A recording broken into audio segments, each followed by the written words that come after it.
Top 10 point guards in the NBA in 2026. Now, I just want to mention, I'm not going to be ranking guys like Tyrese Halliburton, Darius Garland. I do feel like when they're healthy, they can make this list 1000%. And Darius Garland, he did play some games and he was good in spurts. There's just a lot of elite point guards in today's game, and they're just playing more games than Garland has. So this is why I'm not going to rate Garland or Tyrese Halliburton. I already know when Tyrese Halliburton is healthy next season, he definitely will be a top 10, top 5 PG in the NBA most likely. Honorable mention, it was 1000% hard, but I'm just going to give it to Dylan Harper. Dylan Harper, he was impressive in the regular season, and then in the playoffs, he took his game up a notch. He played more minutes, he averaged more points, he shot the ball better. He's just an impressive player. He was playing defense, he was rebounding. Nothing is stopping this kid from getting downhill. He can pass with the best of them. We see him rise up in big moments. He was clutch for his team. Number 10, I'm going to go with Stephon Castle. From what I see from the regular season all the way to the playoffs, up into the finals, he did play bad in the finals, but from the regular season up into the Western Conference Finals, Stephon Castle did what needed to be done. He was impactful for the Spurs. He's a downhill threat. He was a great passer and playmaker. He was playing defense. This is what you want from a guy on your team. It's his second year in the NBA. He played 68 games this season. He averaged 16 points, 5 rebounds, 7 assists,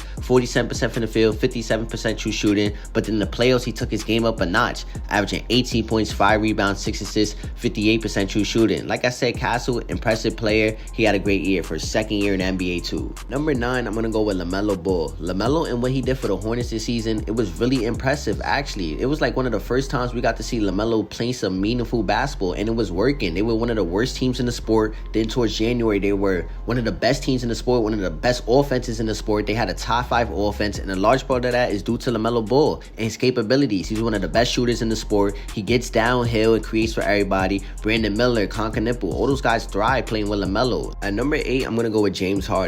I feel like everyone forget what James Harden was doing in the regular season. He was a really great player in the regular season, and he was bad and awful in the playoffs. We all watched that. But before he got traded on the Clippers, he was raising that team's offense. He was raising that team's floor. He was literally the reason the team was even afloat. James Harden was. He put up 23 a night, 8 assists, and he shot 61 true shooters for the season. I just feel like James Harden, he is a slept-on player in the regular season, and what he does for teams, he is definitely impactful for units. At number 7, I'm going with Jamal Murray. Jamal Murray, he had his best season ever, and I feel like 7 is really too low for him, but there's a lot of elite guards. But this season was definitely the best Jamal Murray has ever played in the regular season, averaging 25 a night, 4 rebounds, 7 assists, 62% true shooting. He played amazing. Even in games without Jokic, he raised his play. He was an elite passer, playmaker, one of the best shooters in the sport, one of the best pull-up shooters in the sport.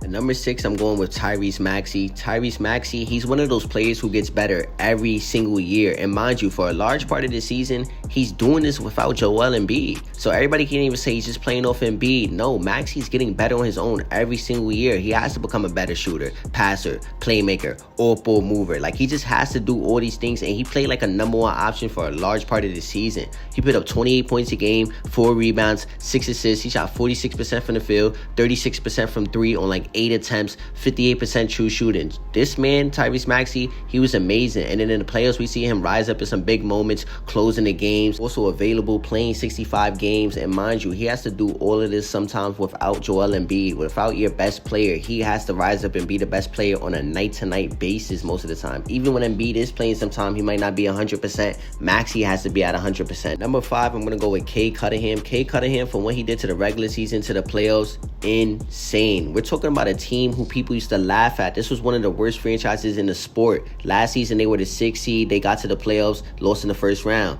This season, they were the number 1 seed in the Eastern Conference. They won 60 games. They were like a top 3 team in the entire sport. And that's because of Cade Cunningham leading this offense. They're a top 10 offense in the sport. Mind you, he takes his play up in the playoffs now too. 23 points in the regular season to 28 a game in the playoffs. 28 a game. And then in the regular season, he averages 9.9 assists. That's second in the NBA, right behind Jokic. This man, Cade Cunningham, he deserves all the respect in the world. This team used to be a joke. They're not a joke anymore. They're one of the best teams in the sport. Number 4, I'm going to go with Jalen Brunson. Jalen Brunson, the playoff riser, Mr. Captain Clutch right here. Jalen Brunson, in the regular season, he plays some really great basketball. But we all know Jalen Brunson is really known for his playoffs. This man is so clutch in the playoffs. He's so insane in these fourth quarters, and he always raises his play. He's ready for these moments every single time. We're talking about a top 10 scorer in the sport. We're talking about a guy who can also make the right reads, right passes. Like, everything Jalen Brunson is needed to do, he was able to do that, and this is why the Knicks won the championship. At number 3, I'm gonna go with Stephen Curry. We're still talking about one of the best scorers, the best shooter in the sport, one of the best offensive players in the sport. It's just the injuries really for Curry right now, honestly. But in those 40 games that he played, he was really impactful for his team. We see him be the best offensive player on the floor on a night-to-night basis. When he comes off the court, his team becomes one of the worst in the sport, and that's just showing the impact right there. When Curry's playing and active, this team is afloat. They can win games, but when he's not, they become one of the worst. It just shows his impact. This season, he put up 26 points a game, 3 rebounds, 4 assists. He averaged 1 steal, 46% from the field, 39% from 3 on like 11 attempts, 92% true shooting, overall 63.7 true shooting. Like, Curry's still elite. We're not about to act like Curry's not elite. At number 2, I'm going to go with Luka. Luka is really elite, literally. He's a top 5 offensive player in the sport. You want him to be an elite scorer, he can do that on a night-to-night basis. You want him to be an elite passer, playmaker, he can also do that every single night for your team. Luka is just always going to raise your team's floor, your team's ceiling. He averaged 33 points this season, 8 assists, 7 rebounds. He shot a total of 61% true shooting. He did get hurt in the playoffs, but he did have an insane month in March where it raised his MVP case, and he did look like the Luka that we all know he can be. He was elite. And at number 1, I'm going to go with Shai Gilgeous-Alexander. I feel like he was the best player in the NBA as well. Not only the best point guard, but the best player in the NBA. He's consistent. He dominated. He was the best scorer in the sport. He was a top 5 offensive player in the sport. He averaged 31 a game, 4 rebounds, 6 assists, 55% from the field, 38% from 3, 66% true shooting. Now, when you look at this team, it's a really great team, yes, but this team did deal with a lot of injuries.